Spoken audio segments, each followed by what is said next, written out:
Out of war against Greenland.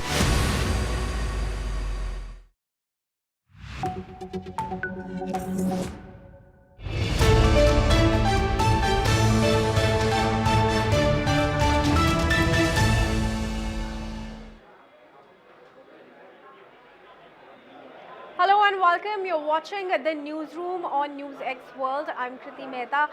In this show, we're going to bring you a roundup of all the top stories that took place today. But let's start with some breaking news that's now coming in from Iran. Now, Iran has responded to US President Donald Trump's threats, and it has gone on to repeat that any escalation will be met with a strong response. Iran is saying that it will respond like never before after Trump's threats. That's the latest breaking news development that we are bringing you, viewers, as far as the deteriorating Iran-US ties are concerned. President Donald Trump has revived a threat that the US is ready to launch a military attack against Iran as he demands Tehran to make a deal over its nuclear program. And after this, once again, Iran is saying that it will respond like never before after Trump's threats.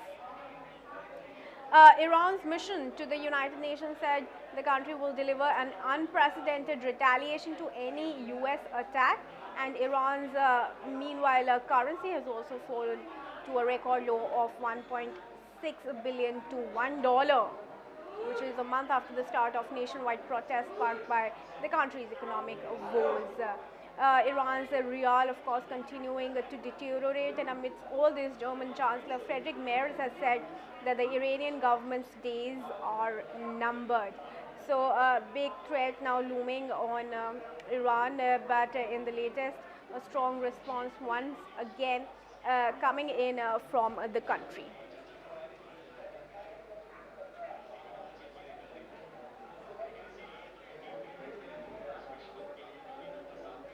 Alright, viewers, moving on, let's also now tell you what Donald Trump said in his threat to Iran.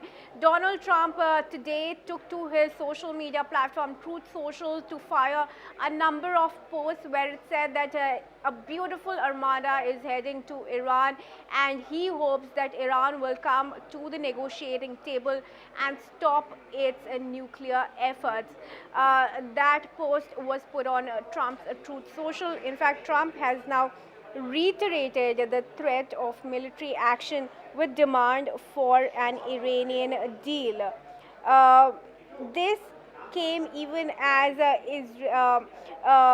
the Trump's threats continued to Iran, and Trump warned Iran and its time is running out as the US military built up in the Gulf.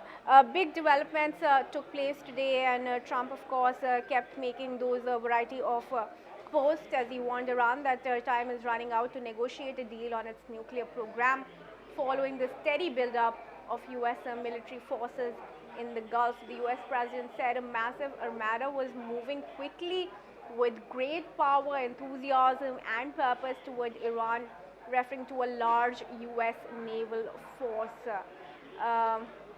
Trump's latest warning to Iran's leader was following his promise that Washington would intervene to help those involved in the brutal and unprecedented crackdown on demonstrators in the country. Earlier this month, he had said, remember, help is on the way, before later changing his tune. He's being told on good authority that execution of demonstrators had stopped. In fact, joining me now in this discussion is my colleague Marsha. Marsha, how do you see the situation now in Iran, and where is the tension now between the two countries? How bad is really the situation? Yes, well, Kriti, interesting comments coming in from US President Donald Trump on his Truth Social with regards to the situation and threats towards Iran. Now, what is going on, according to viewers, is what is being observed as intimidation. The US is in fact intimidating the unrest, intimidating Iran by sending the beautiful armada, as I quote Donald Trump's Truth Social. towards Iran and the waters of the Middle East. Now, this is a classic showcase of intimidation, and it showcases power play. It shows US's, it is in fact a stunt of US's control over not only the US but also even in the Middle Eastern waters. Now let's talk about the Armada and the arrival of the Armada in itself. Now the USS Abraham Lincoln aircraft carrier, along with a strike group of aircraft warships, has positioned itself in the Middle Eastern waters as of today, January the 27th. Now, President Trump called it a massive armada and warned that any future US attack would be far worse than previous operations unless Iran agrees to a nuclear deal. All of this is power play and intimidation to get Iran to strike a deal with regards to its nuclear energies and facilities. Now, what is Iran's response in the midst of all of this? It is in fact that Iranian officials have dismissed the build-up as intimidation, but warned that even a limited US strike would be considered all-out war. A mural in Tehran warned of retaliation. Now, there is a sense of regional neutrality that is seen within the region, where both Saudi Arabia and the UAE stated that they will not allow their airspaces or territory to be used for military action against Iran.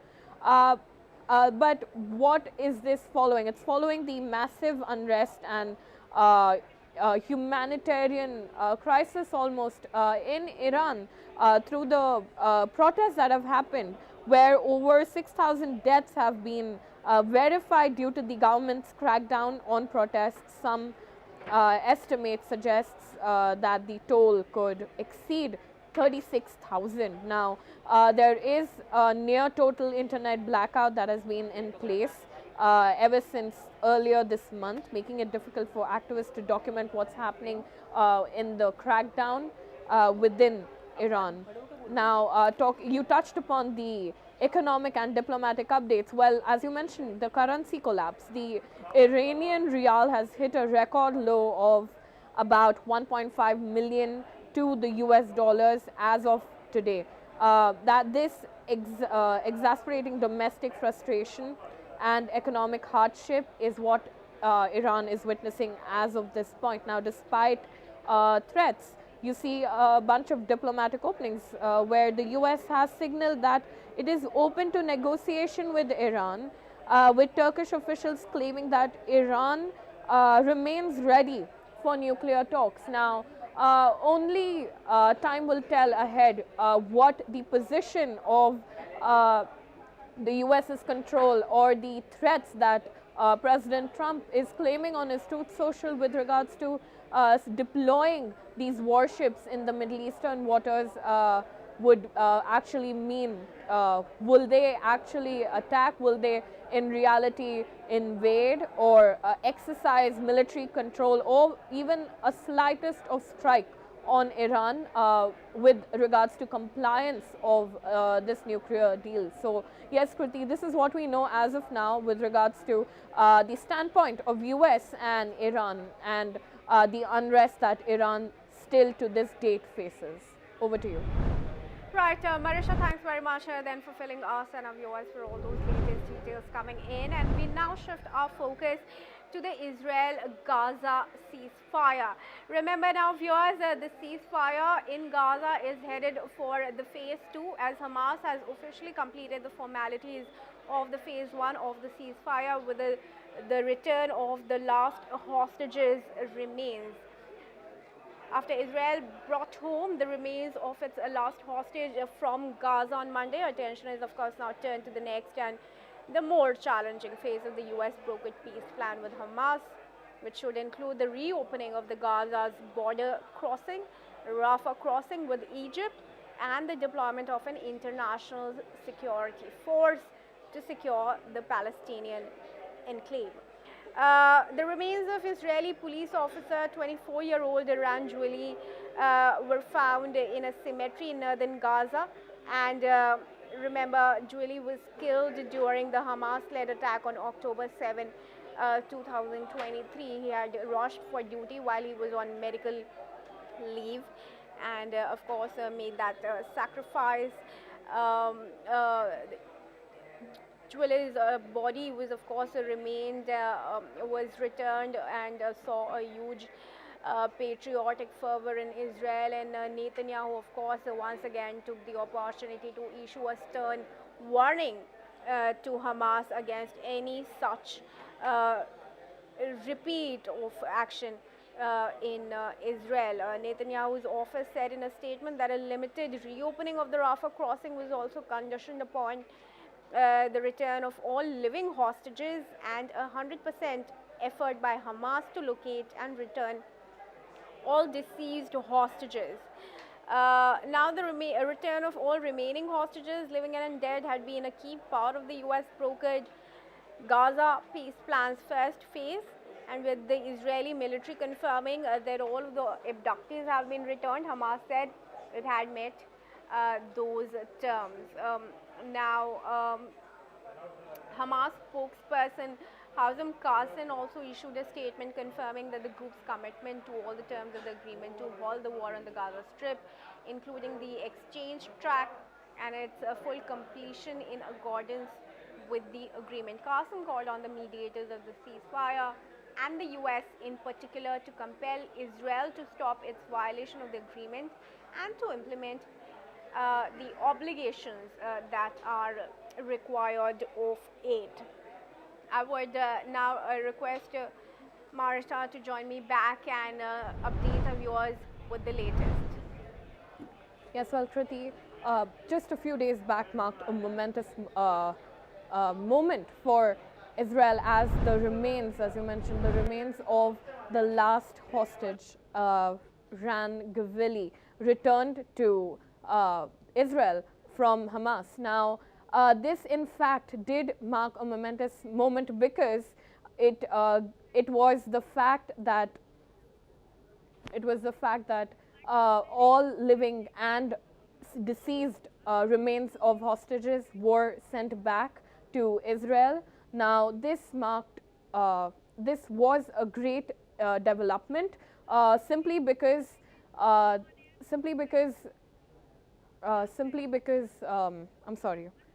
because this marks the end of the first phase of the US brokered peace plan between Israel and Gaza. Now, Hamas has announced that it is ready to transfer full control of Gaza to the National Technocratic Government. This move comes as part of a ceasefire agreement. This move is a newly formed national committee for the administration of Gaza set to oversee day-to-day governance. Although let's talk about what is the ground reality of both Hamas and Israel at this point, where Hamas is ready to transfer full control to Gaza. Now, like I mentioned before, this move is a part of the ceasefire agreement about the National Technocratic Government to take over Gaza. The National Committee for the Administration of Gaza has been established. Hamas has confirmed all necessary preparations for the handover. The transfer includes files and responsibility across sectors. What is the remaining step? Well, the committee's entry into Gaza, where Qasim calls for the full opening of Gaza's border crossing, which is the Rafah crossing. It is a major borderline where a lot of humanitarian aid is supplied, where it connects aid to go into, free-flowing aid going into Gaza to help the reconstruction and help ease the humanitarian crisis within Gaza.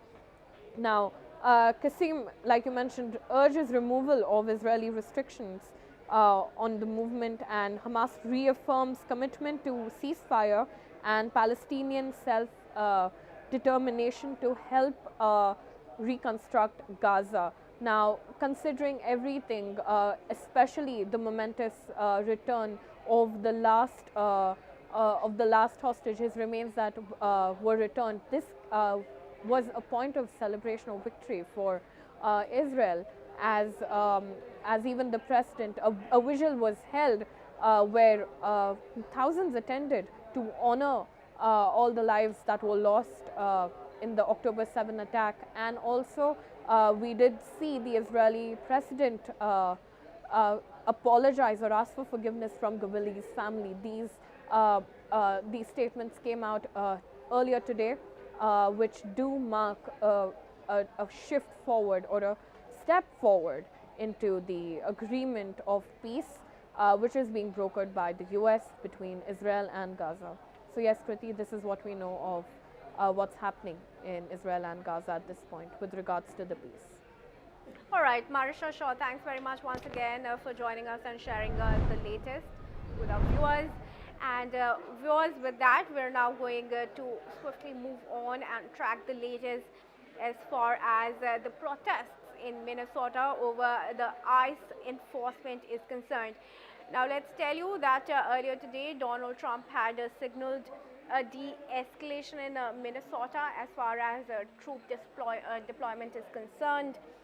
Trump had said that his administration is going to de-escalate a little bit in Minnesota after the second fatal shooting of Alex Pretty, the US citizen, by federal immigration officers there. Trump said it was terrible. Both of them were terrible. That's what Trump had said in a bottom line. Let's remind you, viewers, the sequence of events that took place. Rennie Nicole Good was shot dead. She was 37-year-old, was shot dead by ICE agents. And then later, Alex Pretty, also 37-year-old nurse, a US citizen, was killed this Saturday after he was being stopped by Border Patrol agents. After that, Trump had said that he would in fact send who he called the border czar, Tom Homan, to Minnesota. But following that escalation in his stance earlier today, he said there's going to be a little bit of de-escalation and a little change, although not complete withdrawal. This was, of course, after Pretty's death reignited protests, even as Minnesota is facing sub-zero temperatures. The public outcry is growing across the country against Donald Trump, and it's led to criticism from lawmakers in both parties. In fact, US lawmaker Ilhan Omar was also attacked with a liquid spray today, although she continued her town hall and was unhurt. The man who attacked her was also arrested later on. But Trump's remarks are the latest sign that his administration is taking a step back on his operation in Minnesota.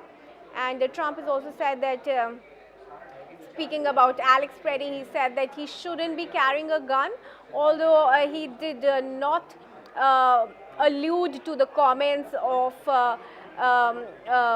Kristi Noem, Homeland Security Secretary, over the domestic terrorist claim as far as characterization of Alex Pretty was concerned.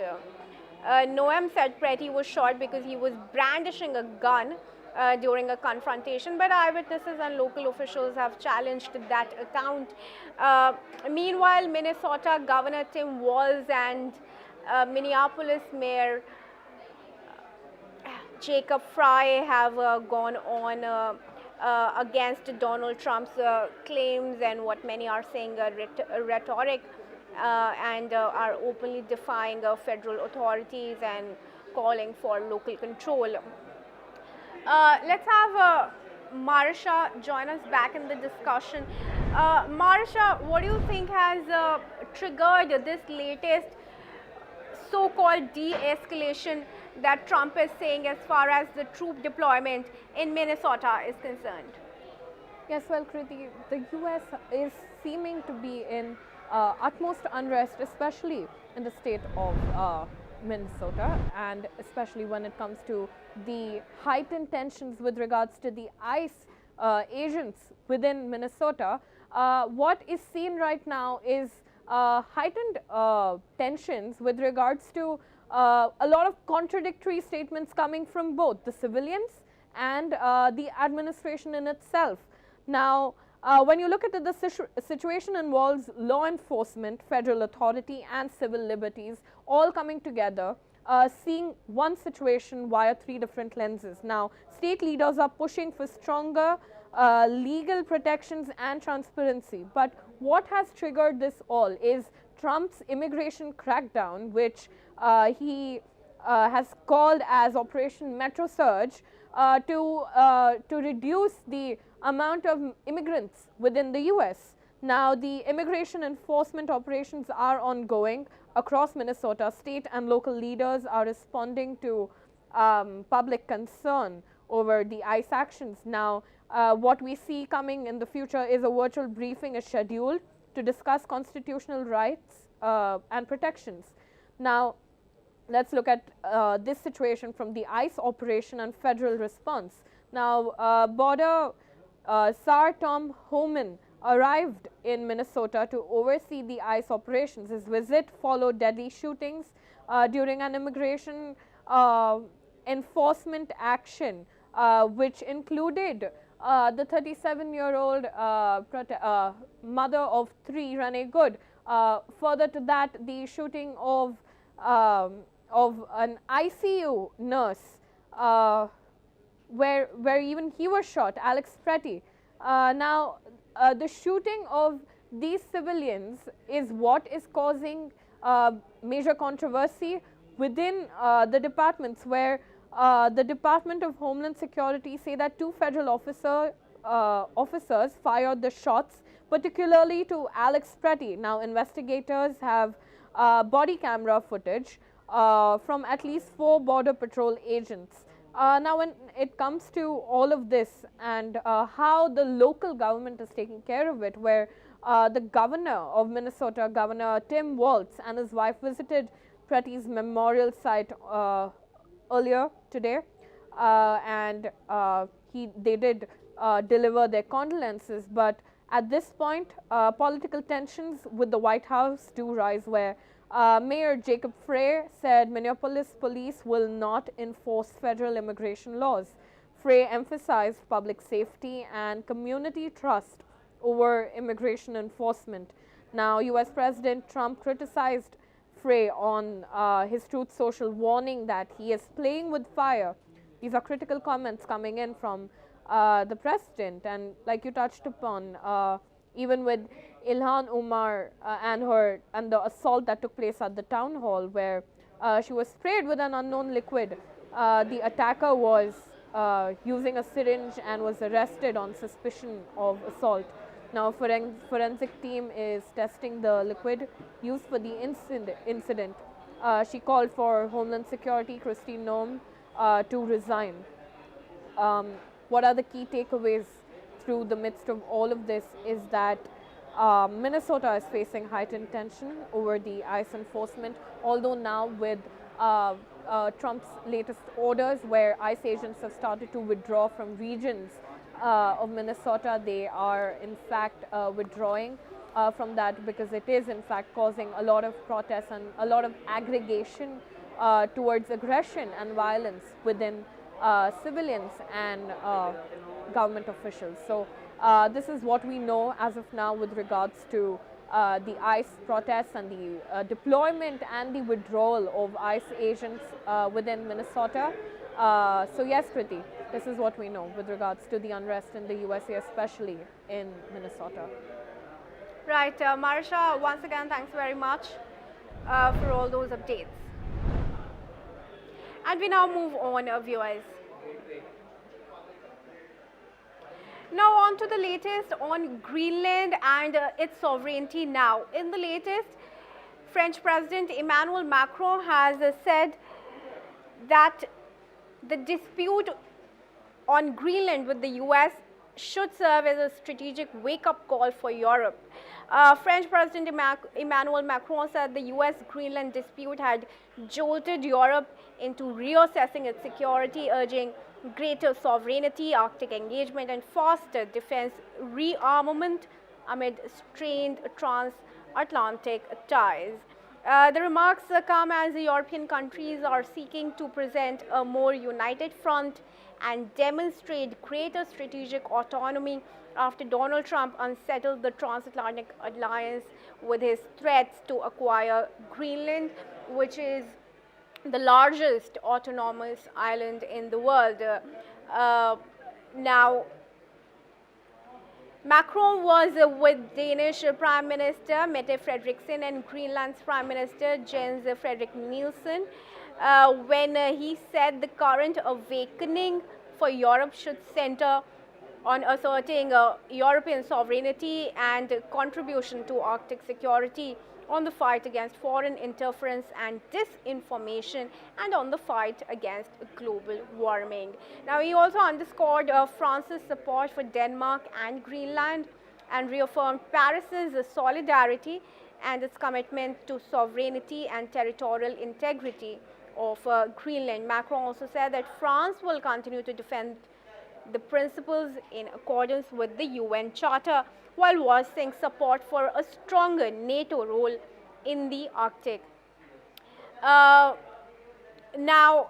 fact, viewers, listen in to the statements that Emmanuel Macron has made. Face à la posture russe dans le Grand Nord, à la présence économique de la Chine, aux conséquences stratégiques de ce rapprochement, nous partageons la nécessité de renforcer notre posture de défense dans l'Arctique. Plusieurs États européens, dont la France, ont commencé à le faire dans le cadre des exercices conjoints dits Arctic Endurance, à la demande du Danemark. Et nous soutenons aussi un engagement accru de l'OTAN dans l'Arctique à travers la création d'une activité de vigilance renforcée. Et nous sommes prêts à nous y joindre. And thank you for standing up for the fundamental values we share and where we cannot compromise. Democracy, sovereignty, the right of every country to choose its own future.